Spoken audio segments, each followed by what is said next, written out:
పెళ్ళైనా పండగైనా వేడుక ఏదైనా పట్టు చీరల ప్రత్యేక వేదిక వారాహి సిల్క్స్. సో ఎగ్స్ ఇక్కడే చేస్తుంటారు? లేదు, ఇది బ్రాయిలర్ ఫార్మ్. ఎగ్స్ అనేది లేయర్స్, అవి కంప్లీట్లీ వేరే బిజినెస్.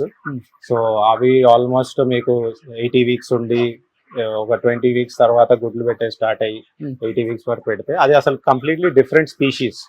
సో అసలు ఇవన్నీ గుడ్లు పెట్టే కాదు, గుడ్డు పెట్టవి. Only this is for meat purpose. Meat purpose. ఇప్పుడు ఒక కోడి పర్ డే కి ఎన్ని గుడ్లు పెడుతుంది అసలు? ఇది పెట్టవు, పెట్టే కోళ్ళు మీ దగ్గర. అవి మీకు ఎట్లుంటది అంటే దాని లైఫ్ టైమ్ లో ఒక 300 ఎగ్స్ లైఫ్ టైమ్ లో, అంటే ఆల్మోస్ట్ 80 వారాలు 1.5 year బతుకుతాయి అవి. ఓకే. సో 300 ఎగ్స్ అట్లా పెడతాయి. అంతే అంతే. ఓకే. 300 to 320 నాటుకోళ్ళు అయినా అంతే. నాటుకోళ్ళు తక్కువ పెడతాయి జనరల్లీ. సో నాటుకోళ్ళలో కూడా మళ్ళీ వేరే వేరే బ్రీడ్స్ ఉంటాయి. చెప్పాలంటే ఇప్పుడు చికెన్ కన్నా కూడా గుడ్లుది పెద్ద మాఫియా అని చెప్పుకోవచ్చు. గుడ్లు చూస్తే మనకి చూస్తున్నాం, గుడ్లు ఎలా తయారు చేస్తారో కూడా మనకి చాలా వీడియోస్ కూడా వచ్చాయి. మీకు ప్లాస్టిక్ లో కూడా ఏదో పోసి గుడ్లు తయారు చేయటం, కొన్ని గుడ్లు అయితే ఉడికిస్తుంటేనే దాని స్మెల్ బ్యాడ్ గా ఓడర్ అనేది డిఫరెంట్ గా ఉంటాయి. లేదు, అది ఇవన్నీ ఎట్లుంటాయి, ఒక ఏదంటే అది ఇప్పుడు AI కూడా వచ్చింది. ఇష్టం వచ్చింది రాయొచ్చు, ఇష్టం వచ్చిన వీడియో తయారు చేయొచ్చు. జనరలీ మన గుడ్డు ఎంత 5-6 రూపాయలకు గుడ్డు. మీరు దాన్ని రీప్లేస్ చేయాలంటే దానికంటే తక్కువ లేదని చేయగలగాలి, కానీ ఎక్కువలో తయారు చేసేదాన్ని మనం, అది బిజినెస్ వర్కౌట్ కాదు కదా. అవును. మీకు అంత చీప్ గా అంత మంచి ఫుడ్ వస్తుంటే మీరు దాన్ని ఇంకోటి ఏదో అనుకో. ఇప్పుడు సపోజ్ ఆ గుడ్డు 50 రూపాయలు అనుకోండి, మీరు ఏమైనా చేసినా కూడా నిజంగా చేయగలిగితే కూడా అదొక మీనింగ్ ఉంటుంది బిజినెస్ సెన్స్ లో. అసలు already most affordable world wide చూస్తే ఇండియాలోనే చికెన్ ఎగ్స్ చీప్. వీటిని రీప్లేస్ చేయడానికి ఎవరు ఆలోచిస్తారు? అవును. సో ఇవన్నీ ఎట్లుంటాయి, పని లేని వాళ్ళు చేసే కొన్ని అపోహలు క్రియేట్ చేయడానికి ట్రై చేస్తారు. కొన్ని వెస్టెడ్ ఇంట్రెస్ట్ ఉన్న ఆర్గనైజేషన్స్ కూడా ఉన్నాయి, అంటే వీగన్ అని అవి ఇవి కొంచెం ప్రమోట్ చేయాలని. సో వాళ్ళంతా ఇవి భయం క్రియేట్ చేస్తుంటారు జనాలు.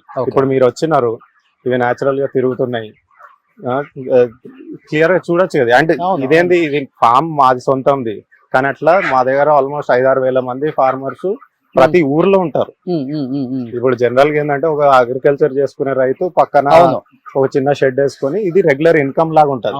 సో ఏ ఫామ్ అయినా ఇదేదో క్లోజ్ డోర్స్ లో చేసే బిజినెస్ కాదు, ఓపెన్ ఉంటది. ప్రతి ఊర్లో ఒక ఫామ్ ఉంటది, ప్రతి ఒక్కరికి కోళ్ళు అంటే ఎంతో తెలుసు. సో అది ఇంకా ఆ బిజినెస్ ని కూడా అనుమానిస్తే ఇంకా మనం ఎట్లా? ఓకే.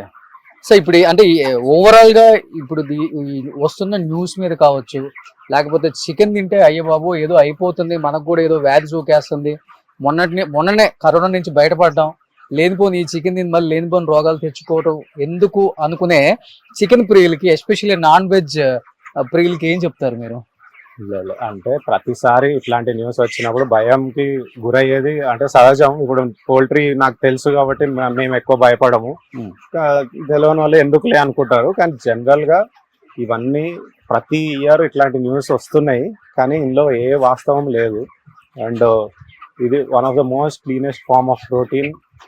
ఎగ్స్ కానీ చికెన్ కానీ అసలు అనుమానం లేకుండా తినచ్చు. అండ్ వైరస్ అన్నది అది బర్డ్స్ కి సంబంధించింది, మనుషులకు సంబంధించింది కాదు. అండ్ ఈ బర్డ్ ఫ్లూ అని ఈ 2-3 రోజులు వార్తలు కొంచెం హంగామా క్రియేట్ చేసినా మీకు అంతిమంగా మీకు నెక్స్ట్ వీక్ కల్లా మళ్ళా తినాల్సిందే అని అందరూ వస్తారు. జస్ట్ ఇప్పుడు గవర్నమెంట్ కూడా రియాక్ట్ కానీ వాళ్ళకి కొంచెం టైం కావాలి. సో ఇప్పుడు అన్ని ఫేక్ న్యూస్, వాట్సాప్ ఓపెన్ చేసిన, యూట్యూబ్ ఓపెన్ చేసిన అన్ని ఫేక్ న్యూస్. ఆ థంబ్నెయిల్స్ చూస్తే రేవంత్ రెడ్డి గారే చెప్పారు అన్నట్టు చూపిస్తున్నారు. యాక్చువల్ గా అయితే రేవంత్ రెడ్డి గారు దాని గురించి మాట్లాడలేదు. యానిమల్ హస్బెండరీ డిపార్ట్మెంట్ సెక్రటరీ వాళ్ళు క్లియర్ గా ఇచ్చినారు. కానీ అన్నిటినీ మనం ఏమంటారు వేరే యాంగిల్లో రాస్తే ఎవరికి దాన్ని మొత్తం చదివే టైం లేదు. సో అది ఒకరి నుంచి ఒకరు క్రియేట్ అవుతుంది. అరే తినొద్దంట అనుకుంటా కొంచెం పాకుతుంది. అందులో అసలు ఏమాత్రం వాస్తవం లేదు. హ్యాపీగా తినొచ్చు. నేను పొద్దున బ్రేక్ఫాస్ట్ 3 గుడ్లు తిన్నా, ఇప్పుడు లంచ్ కి చికెన్ తింటా. ఇప్పుడు నాతో వస్తే మీరు కూడా తినొచ్చు. సో ఆ 70 degrees దాటినాక అసలు వైరస్ బతికే ఛాన్స్ లేదు. సో మనం క్లియర్ గా మాక్సిమం 45 minutes to 1 hour పడుతుంది చికెన్ ఉడకడానికి. అర సెకండ్ లో వైరస్ చచ్చిపోతుంది. సో మేము అంత టైం కూడా ఉండదు అది. అండ్ జనరలీ సమ్మర్ ఇప్పుడు నెక్స్ట్ కొన్ని రోజులలో ఇంకా వేడి అవుతుంది, ఆటోమేటిక్ గా బయట కూడా అది ఉండే ఛాన్స్ లేదు. జనరల్ చలికాలం వస్తుంటది, దాని ఇంపాక్ట్ కొంచెం